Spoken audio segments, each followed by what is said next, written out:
I have not had a bad dream in 40 years. I want you to hear that clearly before I say another word.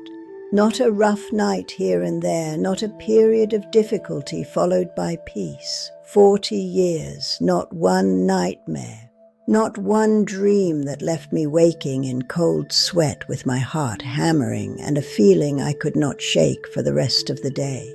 40 uninterrupted years of peaceful sleep and the particular kind of deep dreaming that our people call sacred dreaming. The kind where the ancestors speak and the spirit receives guidance and you wake up not depleted but genuinely fed by what the night gave you. And I am 85 years old, which means I have been sleeping in this body for a very long time. And I know exactly what my sleep looked like before I began this practice, and I know exactly what it has looked like since.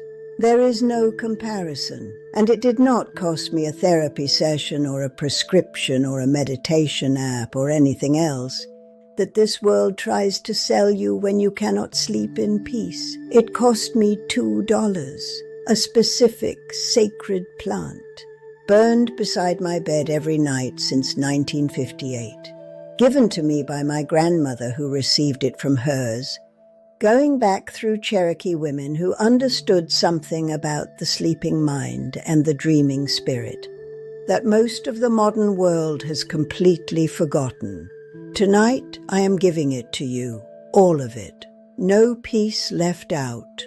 But first, I need to tell you what bad dreams actually are according to Cherokee spiritual teaching, because the way our people understood them is completely different from how modern psychology understands them, and that difference changes everything about how you approach the problem. Because the way our people understood them is completely different from how modern psychology understands them. In Cherokee tradition, a dream is not simply the brain processing the day's events. Our medicine people were very clear on this. They said the dreaming mind is not the same as the waking mind. When you fall into deep sleep, the part of you that manages the ordinary waking world, the part that filters and controls, steps back. And the spirit, which is always present but always somewhat constrained during waking hours, becomes more free, more open, more accessible to what moves in the world beyond ordinary perception.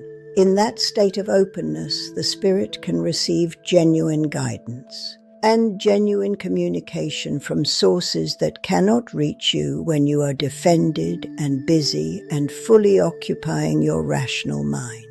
This is why our elders considered sacred dreaming one of the most important spiritual practices a person could engage in. Not something that happened to you while you slept, something you prepared for and participated in actively. A practice with its own discipline and its own protection requirements.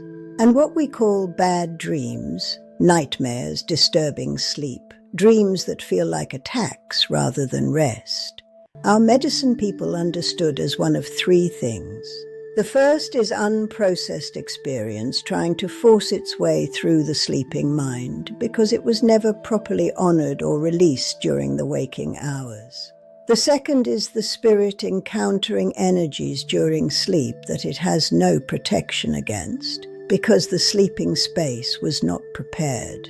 And the third, which they considered the most serious, is what they called an intrusion, something from outside the self entering the dream space through the open door that sleep creates and creating disturbance that the unprotected dreamer cannot defend against, is what they called an intrusion, something from outside the self entering the dream space through the open door that sleep creates, creating disturbance that the unprotected dreamer cannot defend against. All three of these have one thing in common.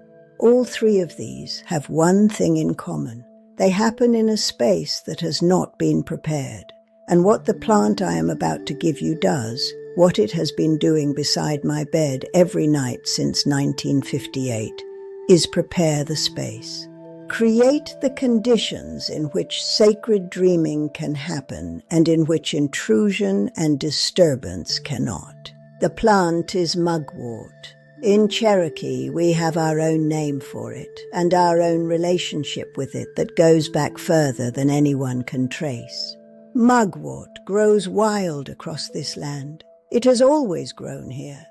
Our grandmothers knew it the way they knew cedar and sage, and every other plant that this earth grew specifically for the purpose of tending the human beings who lived on it. Mugwort is not dramatic looking. It is a simple silvery green plant with leaves that are dark on top and pale and slightly silvery underneath.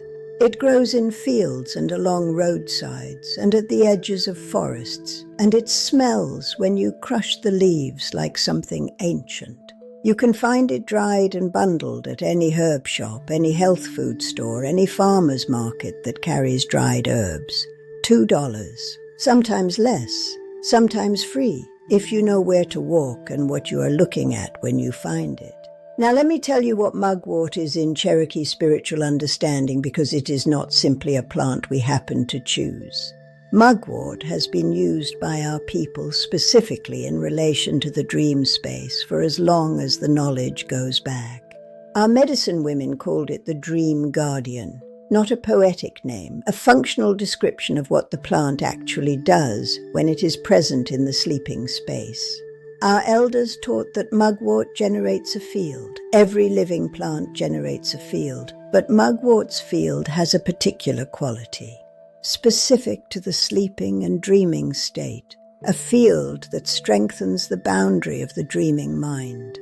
That makes it more defined, more protected, more capable of receiving what is meant to come through while remaining impermeable. Our grandmothers said mugwort does not prevent dreaming, it improves it. It clears the channel, it removes the static.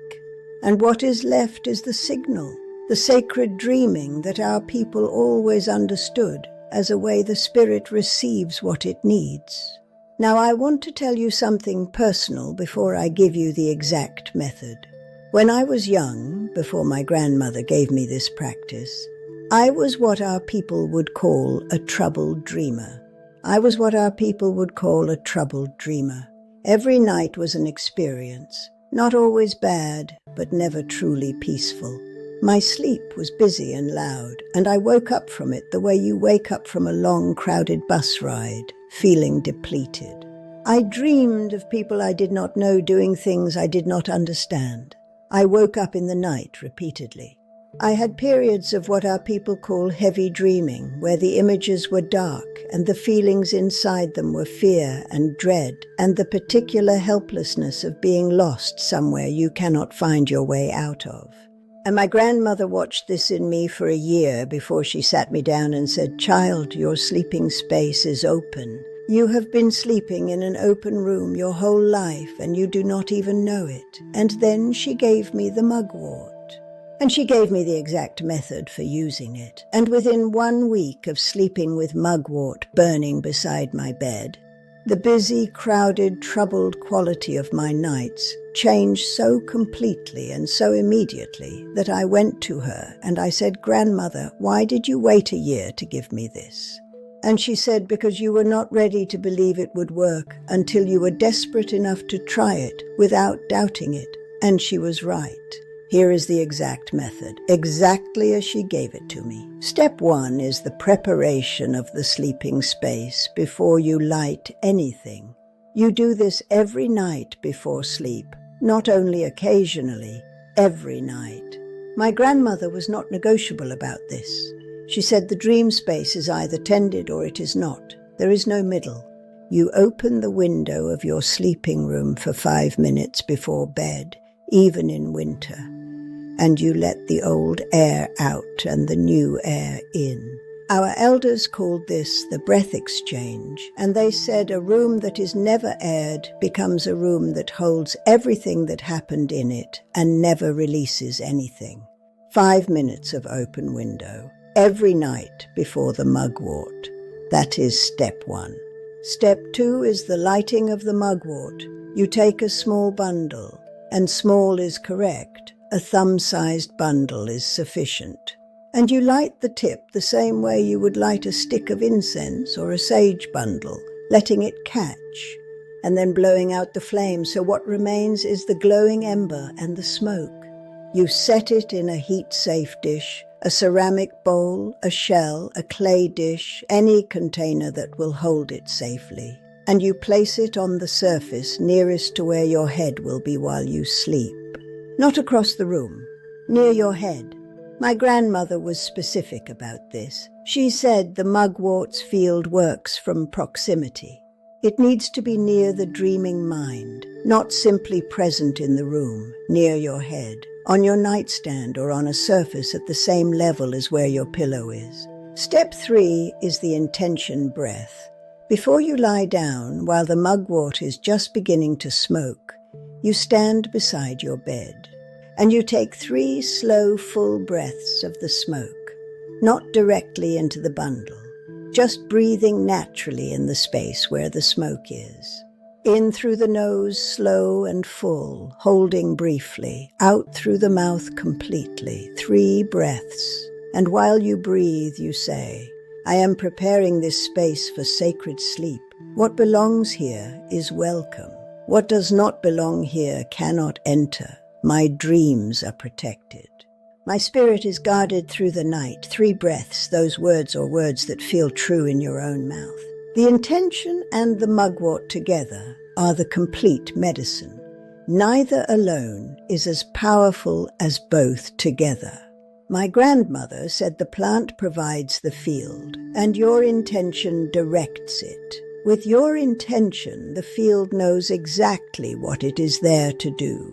Step 4 is what you do when you wake from a dream, because the mugwort practice also changes how you engage with the dreams that do come through. Our grandmothers kept a small notebook beside the bed, and they recorded every dream that came through the protected sleeping space, no matter how brief or how fragmentary the memory.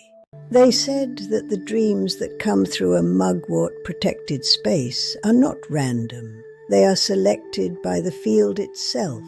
What gets through is what is meant to get through, what is guidance, what is message, what is the spirit receiving what it needs. And those dreams deserve to be treated with the same respect you would give a letter from someone you trust, who traveled a long way to bring it to you. Write them down, sit with them in the morning, ask what they were bringing. Our grandmothers did this practice their entire lives, and the guidance they received informed their waking decisions in ways that made their lives more accurate, more directed, more rooted in genuine knowing rather than calculated guessing.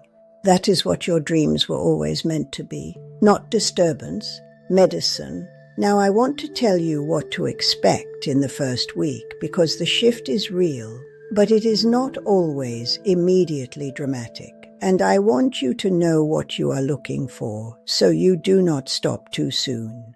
In the first 2 or 3 nights, most people report their sleep becoming heavier, not troubled heavy, restored heavy. The kind of deep sleep that feels like dropping rather than floating. Our grandmothers said this is the body and the spirit recognizing that the space is now protected and finally allowing itself to go deeper. If you have been a light sleeper for a long time, this deepening will feel unusual. That is correct. That is the practice working. Clearer images.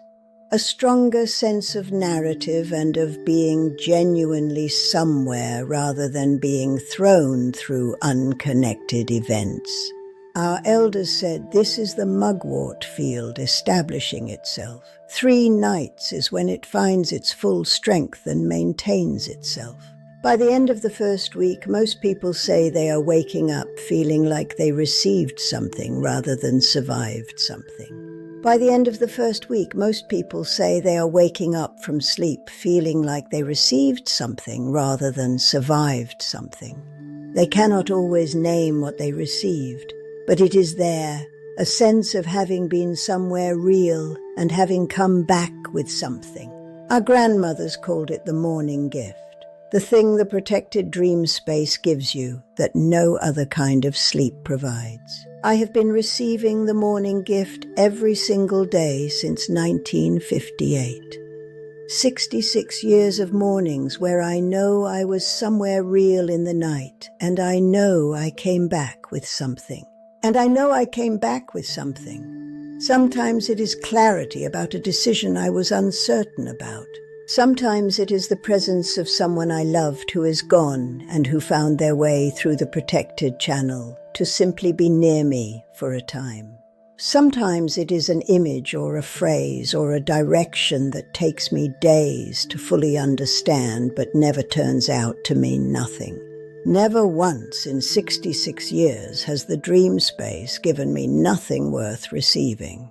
$2, a thumb-sized bundle of mugwort, burned beside your head every night, with the window open first and the 3 intention breaths after. That is the whole practice. That is 66 years of the best sleep I have ever seen anyone have, and I am the one who has been having it. Start tonight.